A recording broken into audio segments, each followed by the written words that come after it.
The rustle of paper echoed inside the cabin of the faded delivery truck, then fell silent. Ethan Morales sat still, his hands trembling as though he were holding something heavier than iron and steel. On his lap lay a crimson folder, its pages dense with black print, each line like the thrust of a blade. Rotten smell, rude staff, dough undercooked, customers walking out. He inhaled deeply, but even the air inside the truck felt tainted, thick with the stench of decay that seemed to have seeped into his very lungs. His gray eyes, long accustomed to reading profit reports, now burned red with anger. In that moment, a voice from the past returned, rough yet unwavering. The voice of his father, Miguel Morales, the baker who had built their family's livelihood from a single brick oven. A loaf must be as clean as the kitchen in your home. To deceive a customer is to betray the family. The memory seared vividly in Ethan's mind. His father drenched in sweat, bare hands fanning the flames of the oven through a freezing night so that the people of the neighborhood could bite into a crusty, fragrant loaf come morning. Outside, a line of customers had always waited, trusting that every bite carried the honor of a poor immigrant family. Ethan blinked back into the present. The reassurances from regional manager Dana, her reports of everything is fine, suddenly seemed worthless, like paint peeling off rotten wood. He clenched the folder, his breath ragged. Enough. No more false assurances. No more truth filtered through others. I need to see with my own eyes. The truck door slammed open. The air outside rushed in, icy, carrying a warning. Ethan stepped down, the crack of his shoe against the pavement echoing like a judge's gavel striking fate. The glass door of Morales Artisan Bread's Northfield branch hung ajar. As soon as he pushed inside, a wave of sour air struck his throat. It was not the smell of properly proofed dough, nor the aroma of fresh loaves. It was rot, mold, decay smothered under a layer of sugar. Behind the counter, a girl not yet 20 slouched in her chair, eyes fixed on her phone. Her voice was flat, lifeless. Next, a middle-aged woman approached, her tone sharp with irritation. "You messed up my sandwich again. That's twice this week." The cashier only shrugged. No apology, no concern. The woman sighed, grabbed her box, muttering curses as she left. Ethan observed. Stained tables scarred with old cup rings. Crumbs scattered across the floor. A fly traced lazy circles across the glass of the pastry case. And then his eyes froze. At the far wall, beneath a faded poster, a yellowing paper peeked out. The red stamp smeared but unmistakable. Failed. No one noticed. No one cared. But for Ethan, the words struck like a hammer to his chest. The shop had been cited for violations, but instead of fixing the problems, someone had hidden them. The cashier finally looked up, squinting at him. "Hey, old man, what are you standing there for? Order something." He stepped forward, his face cold as stone, but his heart roared. He ordered a blueberry roll and a baguette. When he took the paper bag, his fingers touched its clammy surface, heavy like evidence of a crime. In the corner, he opened it. The roll was pale, its center raw. The baguette had turned gray, flecked with spots of green mold near the end. He broke a piece, raised it to his lips. The taste of raw flour filled his mouth, bitter as betrayal. Behind him, another customer grimaced at the sight of his bread. No words were spoken, but their eyes said everything. "We've tasted that disappointment too." Ethan swallowed, the raw dough scraping his throat. His hand gripped the edge of the table until veins stood out, taut and furious. In his mind, his father's voice echoed again. Customers must trust the loaf the way they trust the family who bakes it. He rose, carrying the damp, moldy bag like damning proof. And in his steel-gray eyes, a decision was carved deep. Tomorrow, he would return. But not as a stranger. He would return as an invisible man, stepping into the kitchen, into the very gut of the place, to drag the rot out into the light. Darkness cloaked the small rented room, broken only by the dim glow of a desk lamp spilling onto a streaked mirror. Ethan Morales stared into it, and the man reflected back was no longer the owner of a bakery chain. The neatly combed gray hair was hidden under a frayed baseball cap. A patchy beard roughened his face, aging it with weariness. An old flannel shirt and faded jeans had replaced his usual tailored suits. He allowed himself a faint smirk. The man in the mirror, Victor Lopez, carried no power, no title, only the calloused hands of someone desperate for odd jobs. Ethan whispered to himself, etching the role into his being. Not an owner anymore, just a dishwasher. From today, I walk in the shadows. Dawn still clung faintly to the air when he stood at the back entrance of the Northfield Bakery branch. 6 o'clock in the morning. The metal door creaked open on rusted hinges. A heavy-set man appeared, eyes bloodshot from lack of sleep, apron stained with grease. "Who are you?" His voice rasped, blunt and tired. "Victor, the new hire," Ethan replied, lowering his head, his tone steady, humble but unshaken. The man gave a curt nod. "Jorge, come in." Inside, machinery clattered. The sour smell of raw dough mixed with the staleness of old grease. The kitchen was dim, damp, the light above flickering like it might die at any moment. A sharp, cold voice cut through the air. "On time. Not bad." Ethan turned. Travis, the branch manager, 36, stood with arms crossed, a paper coffee cup in hand. His half-smile was dull and jagged, slicing the air like a blunt knife. "Listen, Victor, no one here cares who you are. The only thing that matters is this: scrub it all clean. Understand?" "Understood," Ethan answered with a nod. "Good. Go. Sink's over there, dishes stacked to the ceiling." He walked over. The sink brimmed with murky gray water, oily film floating on top. Baking trays blackened with residue.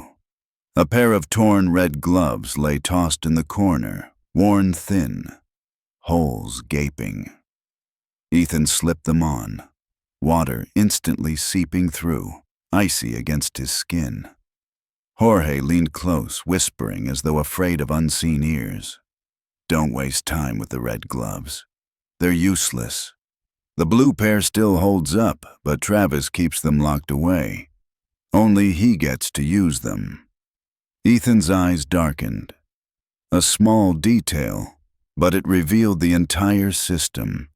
Protective gear reserved for the favored, while men like Jorge, Linda, and now himself, under the mask of Victor, were left exposed. Cold water stung up his wrists, clinging like oil.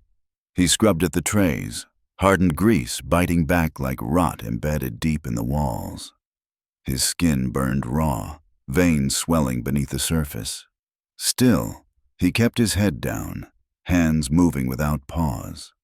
Through the splash of dirty water, Jorge's voice dropped even lower. "Here, if you want to last, you stay silent. Complain, and you're out of a shift." Ethan clenched the brush until blood welled at his knuckles. His lips released only 3 words. "I understand." But inside, another vow carved itself deep, heavy as stone. "I will not stay silent. I am remembering everything, and I will drag this truth into the light." Amid the stench of scorched oil and the clang of metal trays, Travis stood at a distance, arms folded as he watched. His eyes were cold, like a warden surveying prisoners. His crooked smile returned as though to say, "You are nothing but a dishwasher. Don't forget it." Ethan bowed his head, his hands still submerged in the filthy water, but in his eyes flickered a shard of steel. To them, he looked like a man broken into obedience. They had no idea that the man scrubbing their trays was the one holding the key to end it all. The crash of a baking tray against the steel counter rang out sharp, echoing through the cramped kitchen like the toll of a gong warning of an underground storm. Ethan kept his head down, scrubbing the blackened tray, soapy water splashing, the stench of burnt grease clinging to his skin. Every stroke of the brush carved itself into his mind. This place was not just dirty, it was rotten to the core. A harsh cough broke from the corner. Ethan looked up. Linda, 48, frail and bent with age, was struggling to lift a tray of bread. Her hands shook violently, then another wave of coughing tore through her. She set the tray down quickly, one hand clawing at her chest, the other fumbling inside her apron pocket until she pulled out a small inhaler. Medicine rushed into her lungs, but her shoulders still heaved as though being cut from within. Ethan hurried over, steadying the tray that quivered in her grip. His voice lowered, controlled, yet filled with genuine concern. "Are you all right?" Linda forced a bitter smile, her face pale and ashen. "Just asthma. This kitchen makes it worse. But Travis says I should be grateful to even have ours." Her forced smile broke something inside Ethan. His father's words echoed in his mind. Bread sustains life. No one should ever turn it into the thing that slowly kills the very hands that make it. He bowed his head, hiding the fury in his eyes, then quietly pulled out a small notebook from his pocket, writing quickly. "Severely ill worker still forced to labor. Manager ignores." His pen pressed so hard it nearly tore the paper. Suddenly, raised voices erupted from the counter. A middle-aged customer barked, sandwich half-eaten in hand. "This food, it smells moldy. I can't eat this." The young cashier, Kelsey, looked startled, her eyes darting toward the manager's office.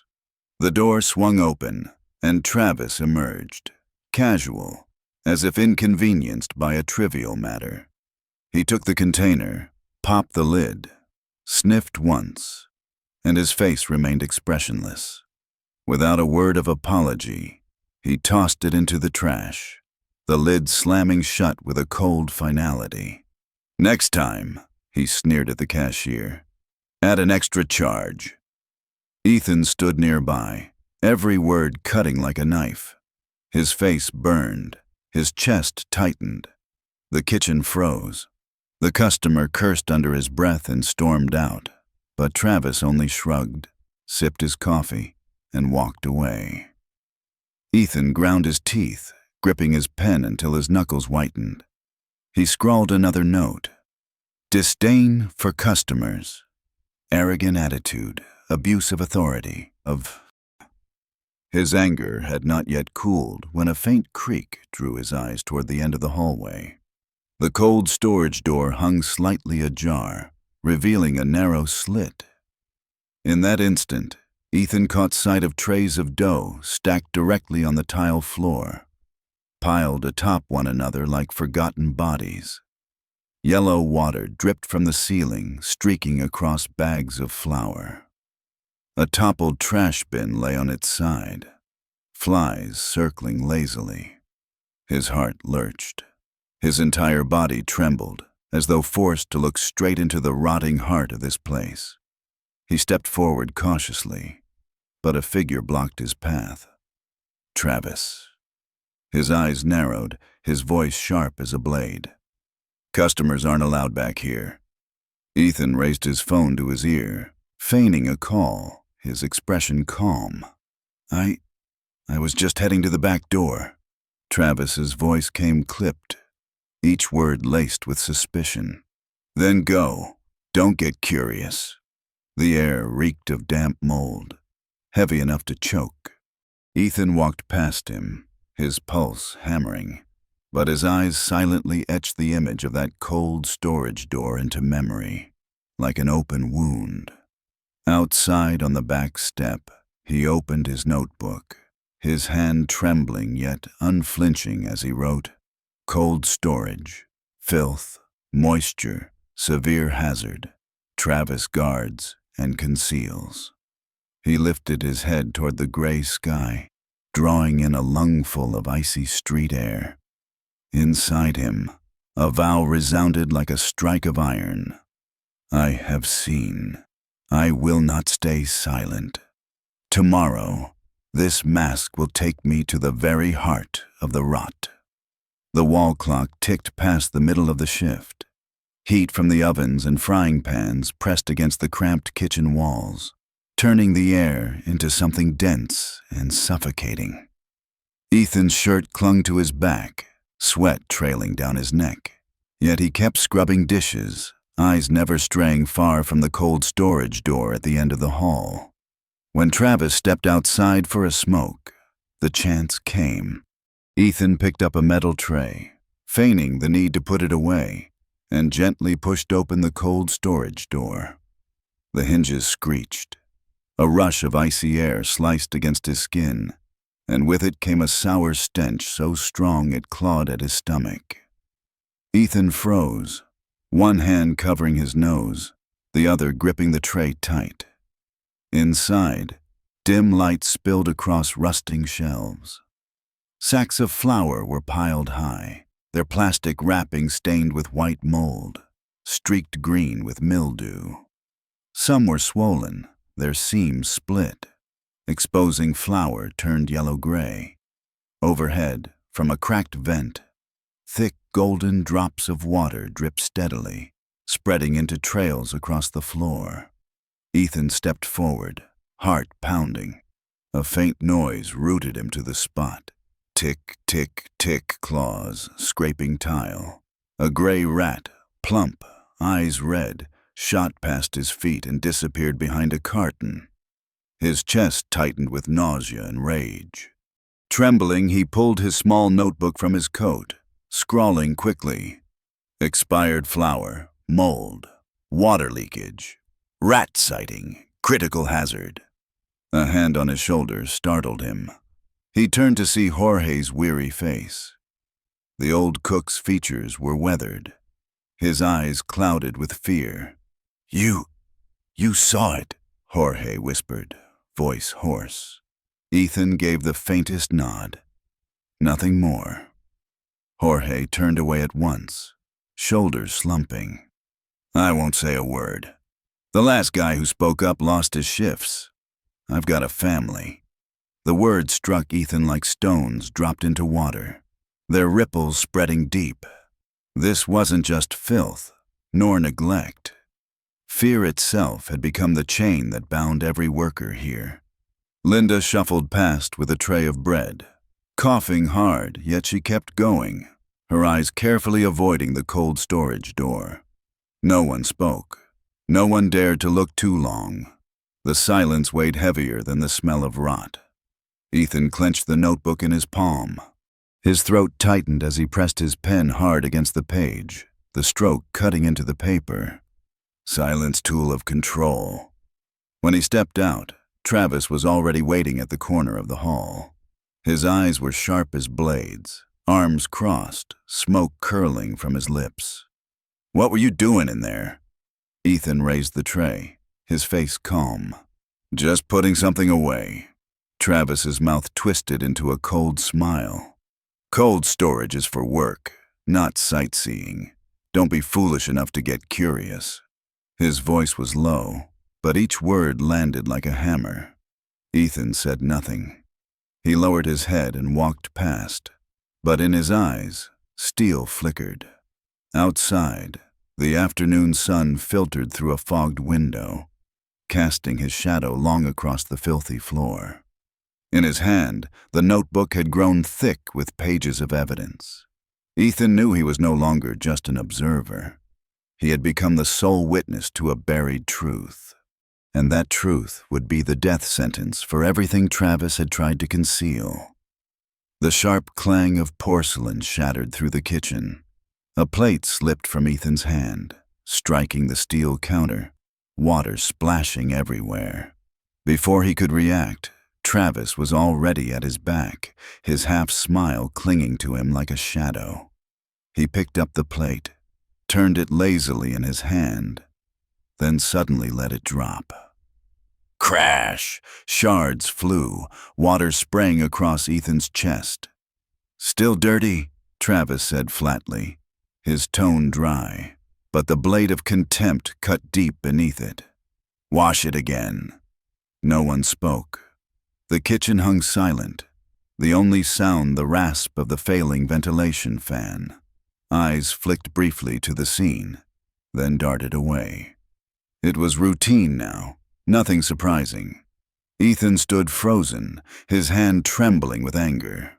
For an instant, he wanted to smash the plate against the floor, rip the mask off and shout, "I am the owner here." But he swallowed it. His breath came heavy as he bent, lifted the plate, and lowered it back into the murky sink. "Yes, manager." His voice was steady, but every word ground out like stone on teeth. Inside, fire raged. In the corner, Jorge clenched a screwdriver until veins bulged in his hand. The old cook had long endured, but his bloodshot eyes betrayed humiliation he could no longer swallow. Linda raised a trembling hand to her chest, coughing softly, her gaze lowering as though afraid the familiar scene might steal away what little breath she had left. Ethan felt it all, the bowed heads, the hunched shoulders. It was not just the mold in the cold storage. Travis had sown another kind of rot, the fungus of submission. Travis wasn't done. He leaned close, voice rasping like metal dragged across steel. "Here, I am king. Don't obey, you're out. You want wages, you want shifts, then bow." His words fell like chains. Ethan drew in a breath, forcing it down. He bowed his head, but in his eyes a shard of ice flashed. "You call me a dishwasher, but when your throne crumbles, I will be the one to break it." By midday, with fewer customers, Travis staged another humiliation. He tossed a soaking rag onto the floor, his voice shrill, loud enough for the kitchen to hear. "Hey, Victor, get on your knees and scrub. Customers don't need to see a pigsty." The room stiffened. A boy not yet 20, just a week on the job, froze by the sink. His eyes blinked rapidly, trapped between defiance and fear. Travis's glare cut sideways. "You too. Down. Don't let the customers see a joke." The boy trembled, then knelt, the filthy rag smearing black streaks across the tiles. The stench rose sharp. Customers near the door wrinkled their noses, covering their faces.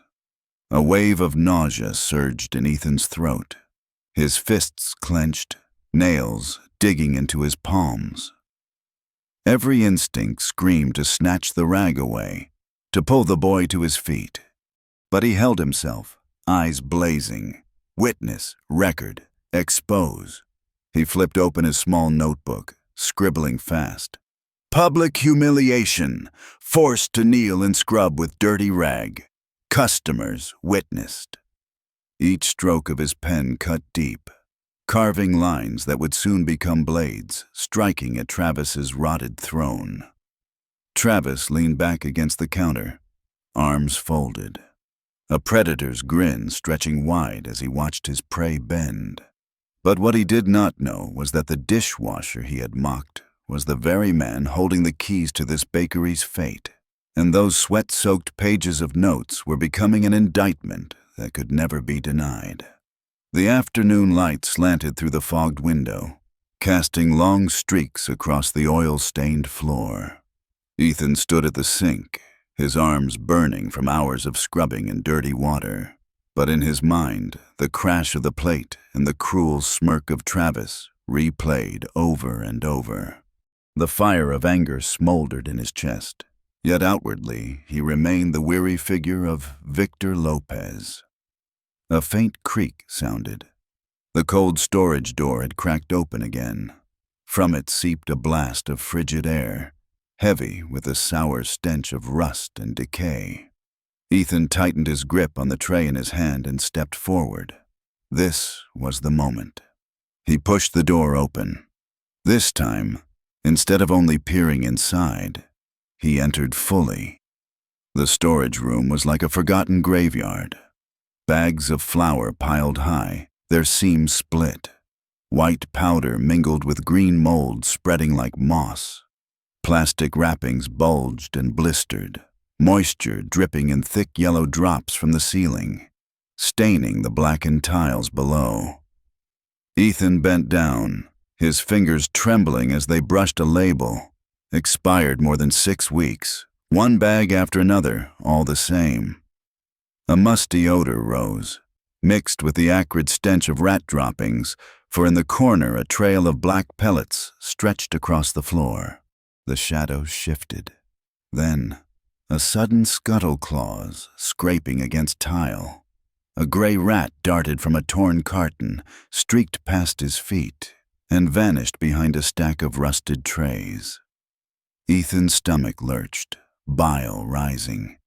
But instead of recoiling, he pulled a cheap phone from his pocket. His hands trembled, but his eyes gleamed with resolve. Click. The first image, a split sack, mold spreading across its surface. Click. A close-up of the expired label. Click. Rat droppings scattered in plain view. Click. The cracked ceiling leaking yellow water. Each flash was a nail hammered into Travis's coffin. A hand on his shoulder made him flinch. Jorge. The old cook's worn face leaned close, his voice low and unsteady. You've seen it, all of it. Their eyes met for only a moment, but it was enough for Jorge to realize Victor was not like the others who stayed silent. He gave a small nod, then turned away, muttering as if confessing to himself. The last one who spoke up lost every shift. I can't risk it. The words struck Ethan's heart heavier than the stench. He scribbled into his notebook, "Fear tool of control. Silence survival." Linda passed by with a tray of bread, coughing harshly. She moved quickly, deliberately avoiding a glance toward the storage. Fatigue weighed down every step she took. Ethan watched her go, pain pressing into his chest. It wasn't just the bread that was rotting here. It was the people themselves, decaying under enforced silence. The door clanged shut behind him. Ethan stood outside, breath ragged, his palms damp with sweat despite the suffocating heat of the kitchen. In his pocket, the phone now felt heavier than iron, carrying the weight of a verdict. He knew that from this moment he was no longer playing the part of a dishwasher. He was holding evidence powerful enough to drown the entire bakery. And Travis, still smirking arrogantly beyond those walls, would never suspect that his downfall had already been captured, sealed in just a few photographs taken inside the cold storage. The kitchen in late afternoon reeked of burnt grease, the air stifling like the fire of an old brick oven. Ethan remained at the sink, his hands swollen and red. But in his pocket, the phone carrying the photographs from the cold storage burned like live coal.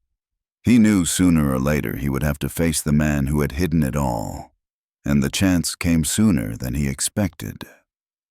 Heavy footsteps echoed on the tiled floor. Travis entered, the same posture as always, a paper cup of coffee in his hand, that crooked smile on his lips as though this place were his private kingdom. He stopped at the cold storage entrance, arms crossed, eyes narrowing as he studied Ethan. "I've noticed you hanging around there," he said, his voice low, each word sharpened. "What exactly are you looking for?" Ethan wiped his hands, his voice deep. striving for calm. "I just want to ask one thing." "Then ask." Ethan raised his head, his gaze cutting sharp as a blade. "That smell in the cold storage. Sour, rotten, heavy. What is it?" The room dropped into silence. The entire kitchen seemed to hold its breath. Jorge shot a quick glance, then lowered his head, clutching his screwdriver tight. Linda froze mid-cough, her chest heaving as though it might burst. Everyone heard, but no one dared to answer. Travis's eyes narrowed, his lips curling into a cold smile. "This is a working kitchen. If you want to smell flowers, go find a florist." The words cut sharper than the stench itself, a short swing of a knife meant to sever every question. Ethan swallowed hard, gripping the notebook in his pocket. He longed to shout, to throw the photographs in Travis's face, but he held back, forcing himself into the mask of Victor, the nameless dishwasher, because he knew this battle could not be won with an outburst. It needed a final, undeniable blow. Travis stepped closer, the bitter scent of coffee and smoke spilling from his breath. His eyes were dull, dripping with contempt. "Don't get curious. Around here, curiosity means losing your job." The words fell like iron shackles around every neck. Jorge bit his lip until blood welled, yet remained silent. Linda bowed her head, her trembling hands clutching the counter to stay upright. Ethan said nothing, but in his eyes, a spark of steel flared. This silence was not surrender. It was preparation. Travis snorted and walked away, shoulders high with arrogance. His footsteps receded, leaving a heavy void behind. Ethan opened his notebook, pressing his pen so hard it tore the page. "Question challenge. Response mockery. Nature contempt." He lifted his head and looked around. Jorge hunched over a broken oven. Linda returned to wiping trays, her body racked with coughs. The young boy bent low to scrub the floor, his face red with shame. They had grown used to it, numb to Travis's contempt. But not Ethan. He carved every moment into memory, and he swore that very soon, each of those words of scorn would become evidence that forced the self-proclaimed king to bow. The glass door clattered as it swung open, a gust of air drifting into the stifling bakery. Afternoon brought in a trickle of customers. Ethan quietly stacked trays at the sink, his eyes discreetly watching. He knew that in front of customers, Travis's true nature always revealed itself most clearly. A middle-aged man, his suit worn but collar still neatly pressed, approached the counter with a half-open pastry box in hand. His voice was rough, simmering with restrained anger. "This smells moldy. I can't eat it." The young cashier, Kelsey, froze for a moment, hesitant. I'll get the manager." At once, the office door swung open. Travis emerged, moving slowly as if stepping onto a stage. He took the box, sniffed briefly, his face expressionless. Then, before the stunned eyes of the customer, he tossed it straight into the trash. Bang! The lid slammed shut with a hollow thud that echoed through every corner of the kitchen. "Next time," Travis snapped at Kelsey, his tone cutting. "Charge extra." Not a word of apology. Not a word of explanation. The man stood in shock for a moment, then clenched his receipt in his hand, his voice tight with fury. "Are you joking? I paid money for this, only to be treated like that?" Travis crossed his arms, shrugged, his eyes dripping with disdain as though looking at an annoyance. "If you don't like it, the door's right there." The man's face flushed red. He hissed through his teeth. "This is a scam." Then he stormed out, the door slamming hard behind him, leaving the air heavy and tense. Ethan stood frozen, his pulse hammering, blood rushing hot to his face. Every muscle in him screamed to explode, to shout out, "I am the owner, and you just spat on everything the Morales name has ever stood for." But he restrained himself. His fingers slipped quietly into his pocket, pulling out the small notebook, the pen carved deep into the page. Travis, contempt for customers, public humiliation, nature, authority built on disdain. The lines pressed so hard they ripped the paper's edge. In the kitchen, Jorge gripped his screwdriver until his knuckles whitened, a flicker of fire in his eyes, but he bent lower, pretending to tighten bolts. Linda coughed violently, her tray trembling in her hands, but she bit her lip and bore it. The young boy mopping the floor whispered faintly, his voice breaking, "No one dares to speak. We can only endure." The words were soft as a breath, but to Ethan they struck like a funeral bell. It wasn't just the moldy food, not just the rotting cold storage. The true rot lay in this silence of submission. Travis sipped his coffee, smirked, and turned back toward his office. His footsteps pounded loudly against the tiles, each one arrogant, like the drums of a self-proclaimed king. Ethan followed him with his eyes, both hands clutching the notebook, trembling with fury. In his gaze burned a shard of steel. "Smile while you can, Travis, because the day you smirk with arrogance will be the very day your rotten throne collapses." A faint, sputtering hum rose from the corner of the kitchen, pulling Ethan's attention. He glanced over and saw Jorge on his knees, drenched in sweat, tapping a small screwdriver against the rusted frame of the oven. The fire inside flickered, glowing red, then purple, before sputtering like a candle about to be snuffed out. Black smoke spewed upward, curling along the ceiling. Ethan stepped closer. "Is it broken?" he asked, forcing his voice into the steady rasp of Victor Lopez. Jorge bit down on his lip, his reply bitter. "I reported it twice, but Travis brushed it off. Said if it gets logged in maintenance, the auditors will come, he'll lose his bonus." Ethan's fist clenched. The oven wasn't just faulty. It was a spark waiting to set the entire bakery ablaze. But instead of fixing it, Travis chose to hide it. Ethan quickly scribbled into his notebook, each stroke gouging deep. "Broken equipment. Reports blocked. Profit prioritized over safety." A loud pop cracked from the oven, the flame inside sputtering as acrid smoke sprayed outward. Jorge coughed harshly, his eyes red, hurriedly pressing a damp rag against the vent, his hands shaking from the heat. "Aren't you afraid?" Ethan muttered, eyes fixed on the smoke. Jorge shook his head, a bitter smile tugging at his lips. "Of course I'm afraid, but I'm more afraid of losing my job. I've got 2 kids waiting for dinner." The answer slammed into Ethan's chest. Once again, he saw it clearly. This wasn't just rot in the food. It was moral decay in management, where people chose to risk their lives rather than dare speak the truth. Across the kitchen, Linda still scrubbed trays, racked by violent coughing fits that shook her frail body. Her eyes flicked briefly toward Ethan's, then dropped instantly, hiding everything. Not a word of complaint. Only silence.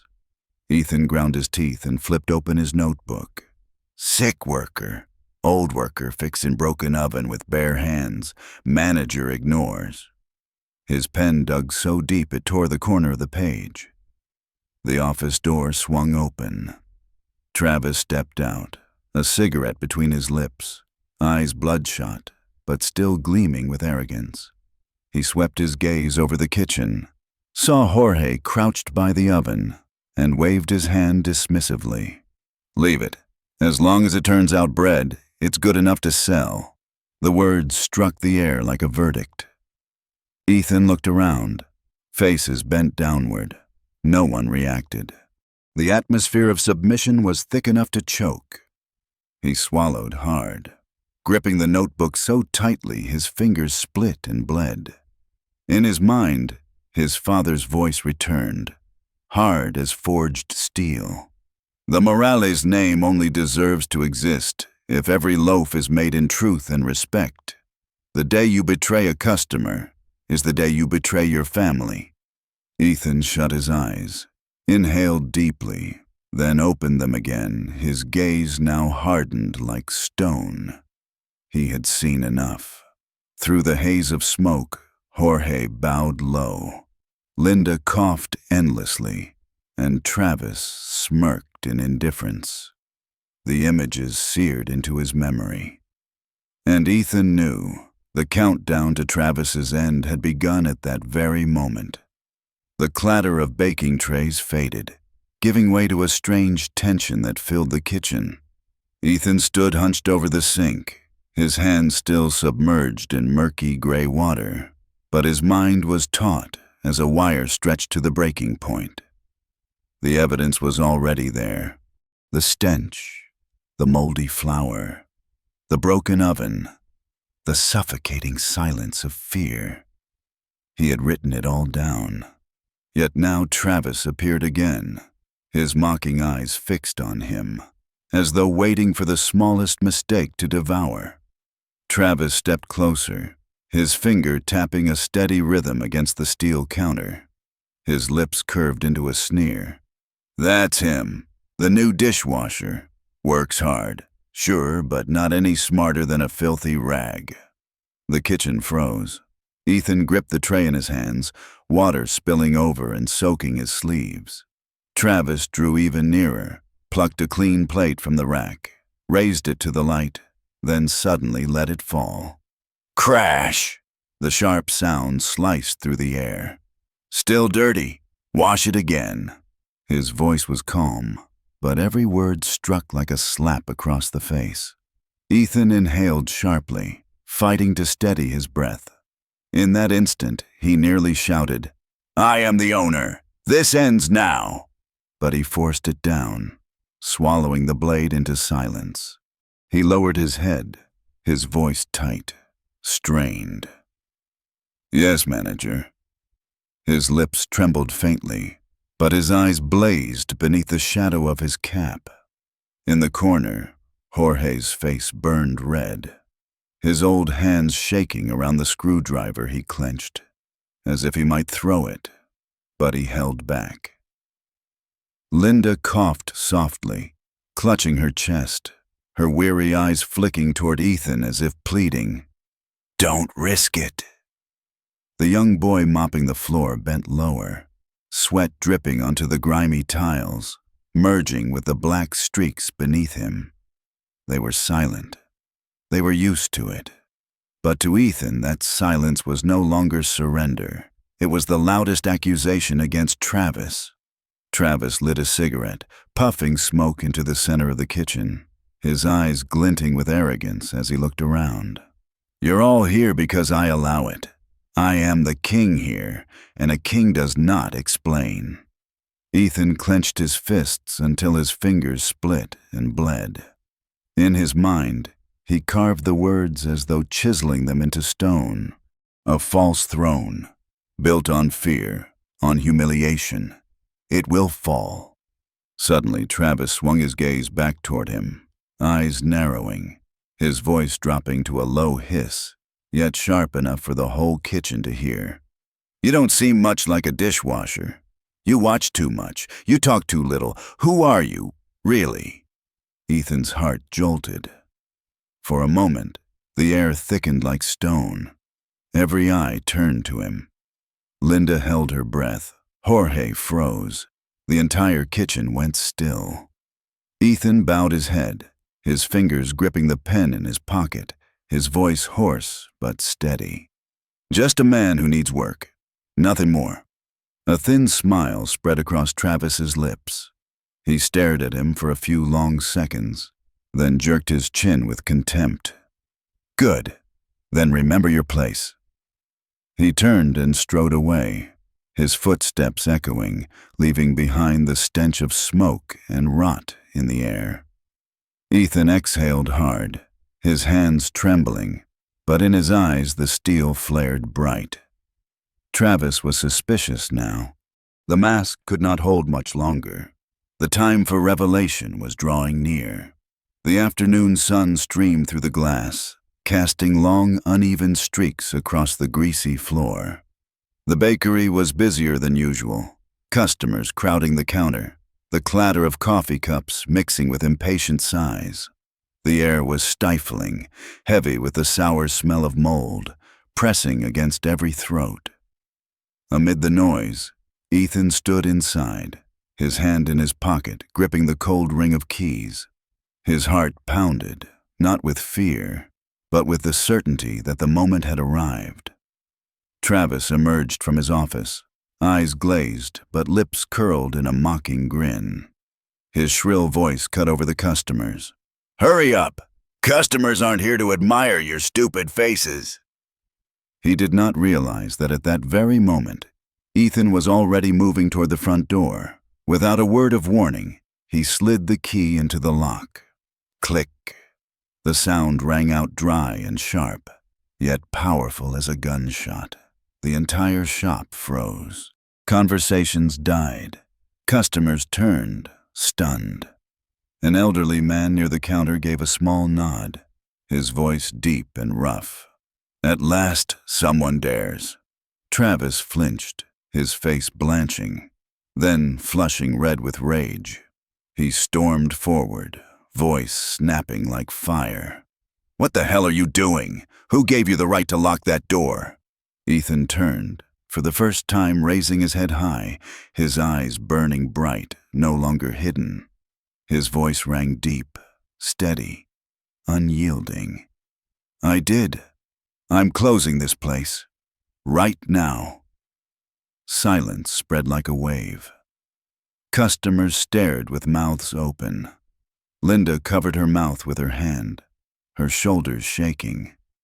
Jorge stood rigid, eyes wide, the screwdriver slipping from his grip and clattering to the floor. Travis froze, then let out a brittle laugh, trying to mask the tremor in his voice. "Who do you think you are in this place? I'm the one who rules here." Ethan did not answer. He pulled out the old leather notebook, its pages scarred with heavy strokes, then raised his phone. The screen glowed, showing photos of moldy flour, leaking water, rat droppings on the floor. Each image fell like a hammer blow against Travis's face. The room was silent. Customers murmured. The staff lifted their heads, their eyes trembling as though a heavy iron door had just creaked open. Ethan lowered the notebook, his voice striking like iron. "You are finished, Travis. From this moment, your role is over." Travis staggered, the blood draining from his face. His mouth opened, but no words came. Around him, every gaze shifted, no longer avoiding, but locking directly on him. Linda's raspy voice whispered, "It's true. It really is him." Kelsey broke down, sobbing into her hands. Jorge straightened his back, his eyes blazing, fists clenched as though freed from chains at last. Ethan turned, his voice carrying across the entire room. "I am Ethan Morales, owner of this bakery chain, and I declare this store is closed, effective immediately." Gasps rippled through the room. A few customers clapped softly. Others nodded in agreement.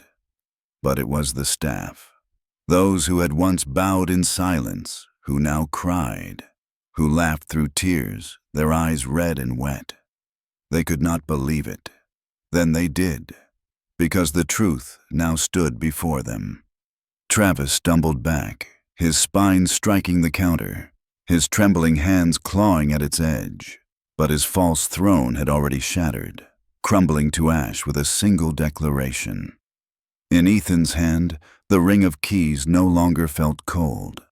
They had become the verdict itself. The metallic clang echoed through the heavy air like the toll of a final judgment. As an observer, I can say with certainty that the story in Northfield was not just the downfall of an abusive manager. It was undeniable proof that any organization, no matter how large, can rot from within if it places profit above human dignity. Hygiene can be restored with chemicals, machines can be replaced, but silence and fear can only be broken by the courage to confront the truth.